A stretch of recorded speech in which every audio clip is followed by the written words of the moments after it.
Selamat datang kembali di sesi pembahasan mendalam kita. Hari ini sumber kita agak unik nih buat Anda. Sebuah teks pendek judulnya Cinta Itu Telah Berubah titik PDF. Pendek sih tapi wah isinya ini padat banget, bikin kita mikir soal perasaan yang rumit ya. Jadi ya misi kita kali ini mau coba bongkar makna-maknanya. Kita telusuri gimana teks ini bicara soal cinta yang berubah, kenangan lama, terus penerimaan yang mungkin pahit ya, tapi juga soal jujur sama diri sendiri, sampai ke doa yang tulus banget buat orang lain. Padahal hubungannya udah beda. Oke deh, langsung aja kita bedah ya. Ada satu gambaran di awal yang langsung bikin, wah ini apa ya? Cinta yang katanya dulu seluas lautan, penuh harapan, tiba-tiba berubah wujud. Kayak zat padat jadi cair, terus jadi gas terbang di bawah angin.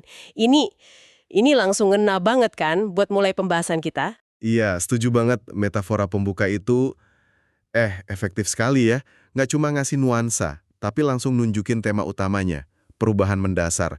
Mungkin malah peluruhan ya dari cinta yang tadinya dikenal. Jadi bukan sekedar geser dikit, tapi transformasinya total gitu. Coba kita lihat baris pertamanya. Mungkin dulu ku memiliki cinta seperti yang kau rasakan, kayak ada pengakuan gitu ya. Hmm, Dulu pernah ada rasa yang sama, atau paling nggak dipahami bersama. Terus ada frasa, di mana cinta pernah terungkap dan terukir, ini kayak nandain ada momen nyata dulu yang nggak lupa gitu. betul-betul. Pengakuan masa lalu ini penting sebagai kontras ya, sebelum kita paham separah apa perubahannya. Tapi intinya, yang ditegaskan di teks dan judulnya juga, yaitu, cinta itu telah berubah. Eksplisit banget, penulisnya nggak ragu bilang kalau sekarang udah beda. Udah nggak sama lagi ya. Ja, Dan perubahan fundamental ini digambarinya kuat banget visualnya. Dari cinta, di laksana lautan dan pulau harapan, itu kan luas, dalam, penuh potensi. Jadi sesuatu yang beda banget. Ibarat zat padat berubah menjadi cairan yang telah terbang kemana-mana di bawah angin. Nah ini gimana nih kita mengurainya? Perubahan wujud yang drastis gini. Dari solid, yang mungkin pasti, penuh harap, jadi cair, terus gas yang nggak jelas bentuknya, nyebar, kayak lepas kendali gitu. Analogi perubahan wujud zat ini pas banget buat nangkap esensi hilangnya struktur dan kepastian. Zat padat kan bentuknya jelas, Iya, cairan ikutin wadah, gas itu nyebar tanpa bentuk.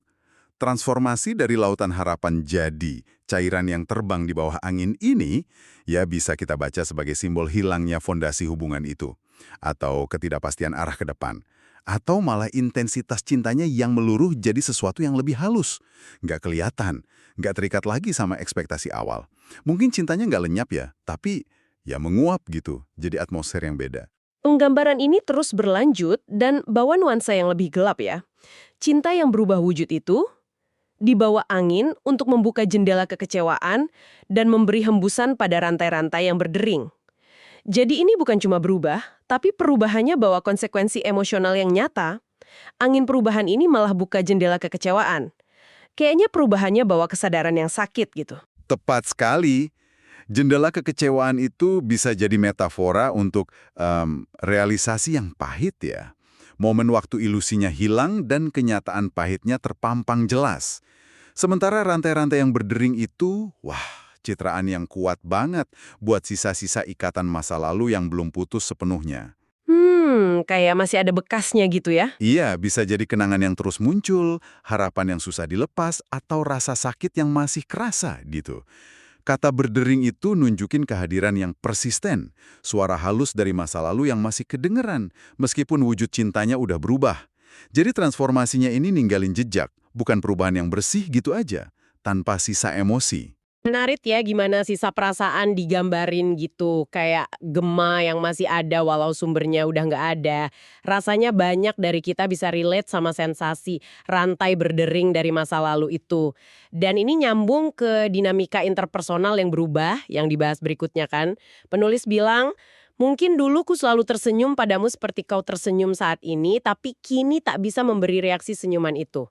Lagi-lagi ada pengakuan masa lalu. Dulu ada respon senyum yang setara, tapi sekarang ada ketidakmampuan yang jujur. dan alasan kenapa nggak bisa ini jadi inti bagian kedua, dan ini penting banget menurut saya. Karena Kuta ingin neraca terjelma menjadi kebohongan. Dia nolak maksa senyum bukan karena benci atau marah, tapi karena prinsip. Jujur pada diri sendiri dan interaksi itu. Neraca di sini kemungkinan besar simbol keseimbangan ya, atau kebenaran dalam hubungan emosional. Penulis nolak ngerusak neraca itu pakai kepura-puraan, pakai senyum palsu yang nggak sesuai sama perasaannya. Jadi kayak ada penegasan integritas diri gitu ya di sini. Nolak pakai topeng cuma biar nyaman sesaat atau jaga penampilan hubungan yang mungkin udah retak. Pilihan yang nggak gampang sih pastinya. Tapi bukannya nolak senyum itu sendiri bisa kerasa dingin atau malah nyakitin buat orang yang nerima. Batasannya di mana ya? Itu pertanyaan bagus. Yah, tentu aja penolakan respon bisa nyakitin.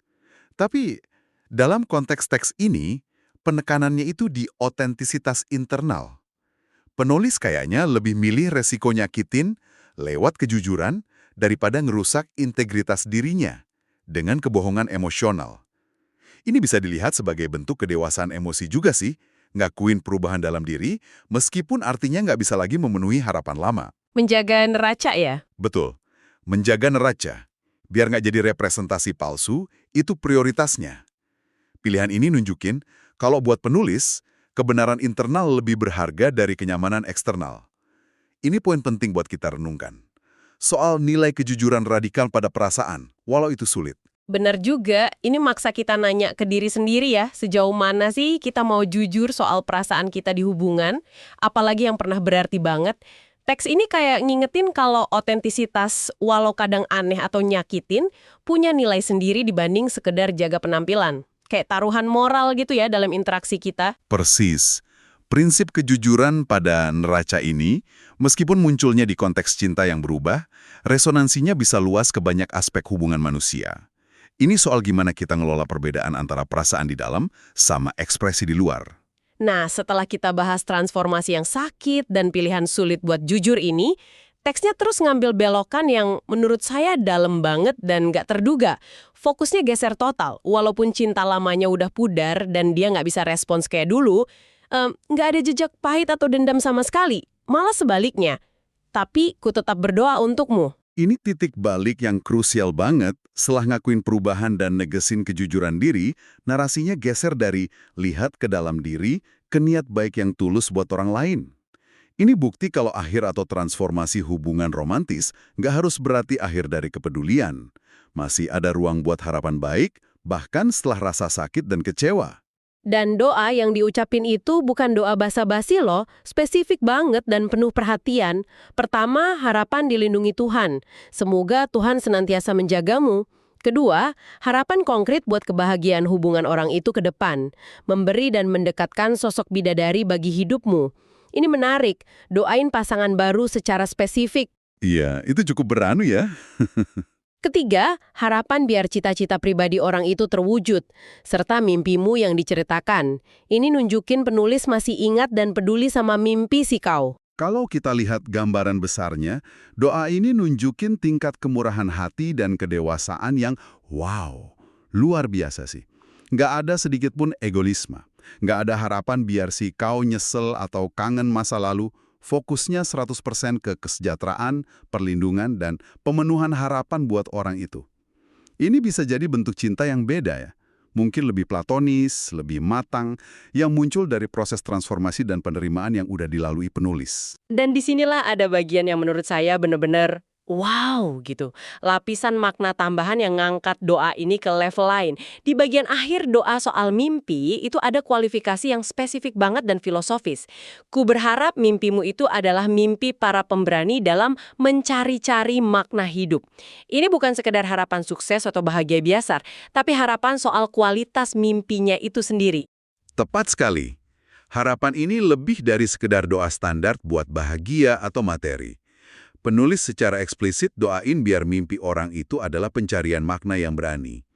Ini ada penghargaan implisit buat perjuangan eksistensial, buat keberanian untuk nggak cuma cari nyaman, tapi aktif dan berani bergulat sama pertanyaan besar soal makna hidup. Ini nunjukin pemahaman yang dalam banget soal apa yang bikin hidup itu berarti, dan berharap orang yang pernah dia cintai ngejalanin pencarian fundamental itu. Kayak pesannya tuh, aku nggak cuma pengen kamu selamat dan bahagia biasa aja, tapi aku harap kamu jalanin hidup yang dalam, yang penuh arti, dan punya keberanian buat terus cari arti itu walau susah. Ini level doa yang nggak egois banget dan bijak ya, ngarepin perjuangan bermakna buat orang lain. Ya, Ini mencerminkan puncak kedewasaan dalam melihat akhir sebuah hubungan. Meskipun cinta romantis mungkin udah berubah atau pudar, kepedulian yang sisa itu bukan kepedulian posesif, tapi kepedulian mendalam buat kesejahteraan spiritual dan eksistensial orang itu. Harapan ini udah melampaui dinamika personal aku dan kau, nyentuh harapan soal kualitas kemanusiaan itu sendiri, keberanian cari makna. Ini resolusi internal yang mengagumkan. Jadi setelah kita kupas semua ini, kesimpulan besarnya apa nih? Teks pendek cinta itu telah berubah PDF. Ini ternyata bawa kita ke perjalanan emosi yang kaya banget ya. Mulai dari ngakuin cinta masa lalu, terus gambarin transformasinya yang radikal, pakai metafora alam yang kuat. Dari lautan harapan jadi gas gak berbentuk yang dibawa angin kekecewaan, dengan rantai masa lalu yang masih bunyi. Terus kita lihat penekanan kuat soal jujur sama diri sendiri. Nolak pura-pura demi jaga integritas atau neraca kebenaran walau susah, dan puncaknya kapasitas luar biasa buat melampaui rasa sakit pribadi dan malah berdoa dalam banget buat kebaikan orang lain, termasuk harapan unik biar mereka jalanin pencarian makna hidup yang berani. Anda rangkumnya bagus banget. Teks ini, dalam keringkasannya, berhasil nangkap kompleksitas transisi emosi ya. Kita lihat pergeseran dari cinta romantis yang mungkin terikat bentuk dan ekspektasi ke penerimaan yang matang atas perubahan. Lebih dari itu, ada penegasan integritas pribadi lewat kejujuran radikal dan akhirnya manifestasi kepedulian yang berevolusi jadi doa tulus. Doa ini penting karena nggak cuma harap bahagia di permukaan, tapi kebahagiaan yang akarnya di keberanian eksistensial cari makna. Ini nunjukin resolusi internal yang mendalam, di mana fokus penulis udah geser sepenuhnya dari rasa kehilangan pribadi ke harapan terbaik buat kualitas hidup orang lain secara utuh. Ini potret kedewasaan pasca transformasi hubungan sih. Sungguh jadi pengingat ya, gimana kata-kata yang dipilih hati-hati itu bisa nyimpen banyak banget lapisan makna dan resonansi emosi. Memang, disitulah kekuatan ekspresi puitis atau sastra ya. Kemampuannya menyaring pengalaman manusia yang rumit dan sering ambigu, jadi bentuk yang ringkas tapi menggugah dan berkesan. Setiap metafora yang dipakai, lautan, perubahan zat, angin, jendela kekecewaan, rantai berdering, neraca, semuanya kontribusi banget ke kekayaan dan kedalaman makna teks ini. Semuanya kerja bareng bangun narasi emosional yang utuh. Tentu saja pembahasan kita hari ini jadi munculin pertanyaan penting nih buat Anda renungkan lebih lanjut. Gimana kita sendiri ya menavigasi perubahan yang nggak terhindarkan dalam hubungan-hubungan penting hidup kita. Waktu perasaan berubah, entah di cinta, persahabatan, atau keluarga, harapan tulus kayak apa sih yang bisa kita pertahankan buat diri sendiri dan buat orang lain? Khususnya waktu kita berjuang buat tetap jujur sama diri sendiri dan mungkin kayak di teks ini, cari makna yang lebih dalam di balik pengalaman kehilangan atau perubahan itu. Mungkin Anda bisa renungin sebentar, kalau Anda harus gambarin transformasi perasaan yang pernah Anda alami pakai metafora, kira-kira metaforanya apa ya? Dan harapan terdalam apa yang menyertainya?